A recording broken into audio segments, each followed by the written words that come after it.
আজি উপস্থিত থকা আমাৰ সাংবাদিক বন্ধুসকল, মই আপোনালোকক কাৰ্ডনাম জনাইছোঁ। আপোনালোকে নিশ্চয় আজি সংবাদ মেলখনৰ কথা গম পালে, উদ্দেশ্যৰ কথা গম পালে। এতিয়া কাৰ্বি ডেভেলপমেণ্ট কাউন্সিলত মই চেয়াৰমেন হিচাপে মই এটা কথাই ক'ম যে তুলিৰাম ৰংহাং আমাৰ গোটেই কাৰ্বি জাতিৰ সি ভৈয়ামতেই থাকক, পাহাৰতেই থাকক, তেখেত আমাৰ নেতা। তেখেতৰ জৰিয়তে যিবিলাক উন্নয়নমূলক কাম হৈছে, আজি পিছৰ যিবিলাক কংগ্ৰেছ চৰকাৰ আছিল, সেই চৰকাৰবিলাকৰ দিনত কোনো ধৰণৰ উন্নয়নমূলক কাম হোৱা নাছিল বুলি মই জানো।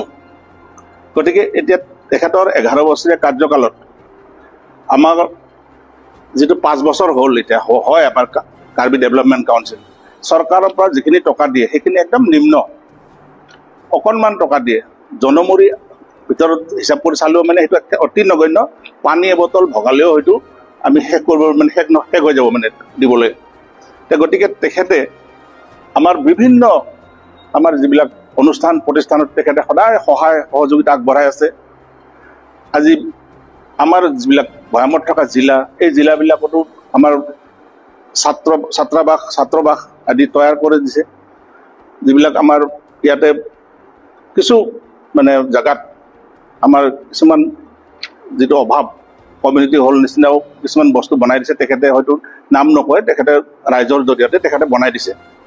গতিকে আজি গৌৰৱ গগৈ ডাঙৰীয়াই কাৰ্বি আংলঙত গৈ যিটো নিকৃষ্ট ৰাজনীতি কৰিছে, সেইটো অতি বেয়া কথা হৈছে। তেখেতৰ ল'ৰাৰ ঘৰত গৈ এটা পোষ্ট দি তেখেতৰ পিছফালে যিটো আধা বনোৱা ঘৰ এটা কেইবাশ কোটি টকা, 200 কোটি টকা খৰচ কৰা বুলি যিটো কথা কৈছে, একে গোকাত মিছা কথা। ঘৰ এটা মানুহে বনালে কিছু টকা পইচা যায়, যদি ফিনিচিং হোৱাৰ পিছত মানুহে এইটো গম পায় যে কিমান কোটি টকা তাত লাগিল। ছাদখন ঢালাই কৰোঁ থাকে নিশ্চয় অনুমান কৰিব নোৱাৰে তেখেত ইমান ডাঙৰ ইঞ্জিনিয়াৰ হয়নে। গতিকে তেখেতৰ ল'ৰাইও ইনকাম কৰে আৰু তেখেতৰ ল'ৰাই ঘৰ বনাইছে। আমাৰ তাত ক'বলৈ কি আছে? ইয়াৰ আগতে ৰিলছত পোৱা নিচিনাকৈ তেখেতে গৈ যদি কাৰ্বি ৰাইজৰ দুখৰ কথাখিনি চিন্তা কৰিলে হয়, তেখেতে যদি গৈ ৰাস্তা ঘাট চালে আগতকৈ কিমান উন্নতি হৈছে, আমাৰ যিবিলাক চৰকাৰী আঁচনি, সেই আঁচনিবিলাক উপভোগ কৰিব পাৰিছেনে নাই, ৰাইজে পাইছেনে নাই, সেইবিলাক কথা যদি তেখেতে ক'লে হয়, তেখেতক আমি ইয়াৰ পৰাই চেলুট জনালোঁ হয়। গতিকে তেখেতে গৈ পেলাই যিটো ৰাজনীতি কৰিছে আৰু কিছু কামত আমাক বাধা দিয়াৰ চেষ্টা এটা কৰিছে। যেনে আমাক আজি বহু যুগৰ পৰা আমাৰ ডিমাণ্ড আছিলে যে কাৰ্বিখিনিক জনজাতিকৰণ কৰিব লাগে, আমাৰ ষষ্ঠ অনুসূচীৰ বাহিৰত থকা কাৰ্বিখিনিক। গতিকে আজি আমাৰ জনপ্ৰিয় মুখ্যমন্ত্ৰী মাননীয় হিমন্ত বিশ্ব শৰ্মা ডাঙৰীয়া আৰু তুলিৰাম ৰংহাং ডাঙৰীয়াৰ জৰিয়তে আমাৰ অতি সোনকালে আমাৰ জনজাতিকৰণটো হ'বলৈ গৈ আছে। আৰু আমাৰ যিখন তেখেতৰ যিটো ছয় বিদ্ৰোহী সংগঠনৰ লগত যিটো ধৰক এটা চুক্তিৰ মৰ্মে আমাৰ ইয়াত আমি একো পাবলগীয়া নাছিলে বা দিয়া নাছিলে। গতিকে এতিয়া আমাকো বড়োসকলৰ নিচিনাকৈ বা বড়োলেণ্ডৰ আউটছাইডত থকা বড়োসকলৰ নিচিনাকৈ এখন ৱেলফেয়াৰ অট'নমাছ কাউন্সিল গঠন কৰি দিব। হয়তো এইটো মাহৰ পিছতে হয়তো গঠন কৰি দিব। মুখ্যমন্ত্ৰী মহোদয়ে কৈছে অক্টোবৰৰ আগত আমি কৰি দিম। গতিকে তেখেতক আমি গৰিহণা দিছোঁ।